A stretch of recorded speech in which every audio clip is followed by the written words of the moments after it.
Le pape François qui clôturait il y a tout juste 3 mois le premier synode qu'il avait convoqué à Rome, la seule manière dont ont été conduits les débats sur la famille à ce moment-là, au cours de cette assemblée, témoigne des évolutions qu'il a entreprises.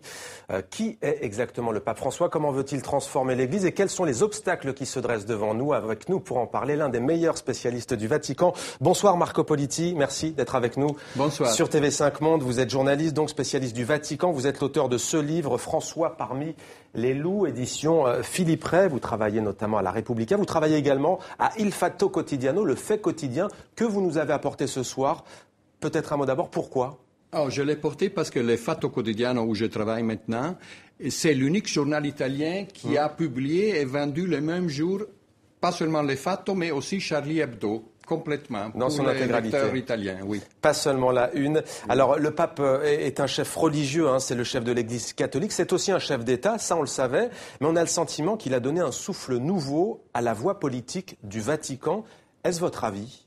Oui, absolument. Le pape est en train de faire une grande révolution sur beaucoup de dimensions. Il veut une Église moins impériale, il veut une Église plus participée, plus communautaire, où aussi les évêques participe au processus de prendre les décisions. Il veut une Église qui a un regard nouveau sur toute la question sexuelle, les divorcés remariés, les homosexuels. Il veut une Église où les femmes peuvent occuper des postes de dirigeants des départements, des postes de responsabilité de l'Église. Il veut une Église, comme il a dit, qui est pauvre pour les pauvres. Alors ça veut dire aussi que les grands ordres religieux, quand ils ont des bâtiments, ils ne doivent pas les vendre pour faire des hôtels de luxe, comme se passe à Rome, mais abriter, accueillir les réfugiés et les sans-abri. Oui, alors on lui impute aussi le rapprochement entre Cuba et les États-Unis, le fait aussi qu'il n'y ait pas eu d'intervention militaire en Syrie.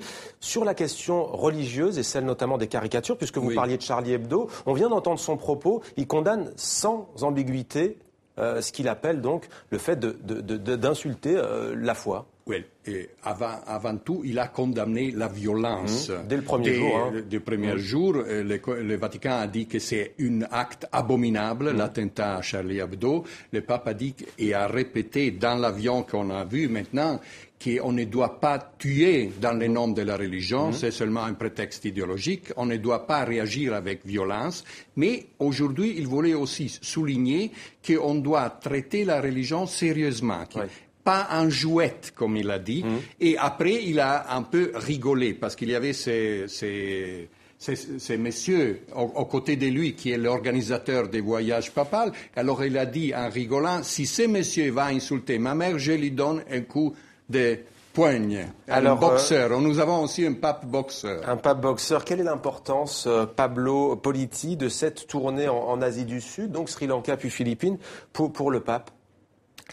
Le pape pense que c'est le temps pour l'hémisphère sud d'avoir plus d'importance dans l'Église parce que la grande majorité des chrétiens aujourd'hui n'appartiennent plus à l'Europe ou à l'hémisphère nord, mais c'est tout le tiers-monde. Et c'est pour ça que dans les dernières nominations des cardinaux, la grande majorité sont de l'Amérique du Sud, de l'Afrique et de l'Asie.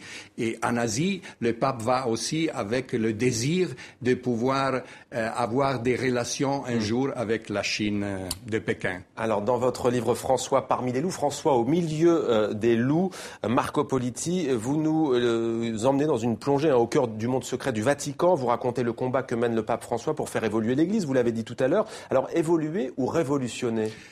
C'est une véritable révolution, comme le Concile Vatican II était une révolution. Mais il y a beaucoup des adversaires.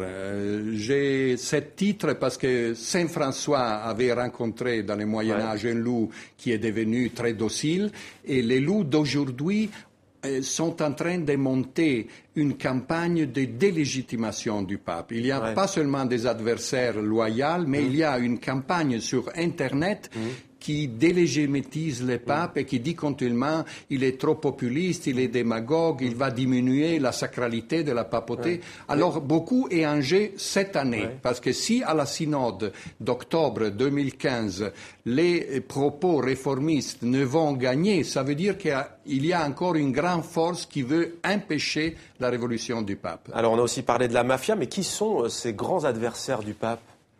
Les grands adversaires du pape, d'un côté, sont des cardinaux, des évêques à Rome, mais aussi dans l'Église mondiale, qui ne veulent, par exemple, absolument qu'il y ait des communions pour les divorcés remariés, qui ne veulent pas accepter une reconnaissance de la vie des couples des homosexuels.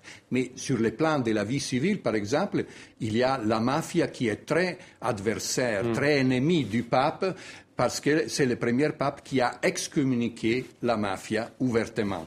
Marco Politi, François Parmi, Les Loups, édition Philippe Ray. Merci beaucoup d'être venu témoigner sur le plateau de 64 minutes sur TV5 Monde. Merci à vous.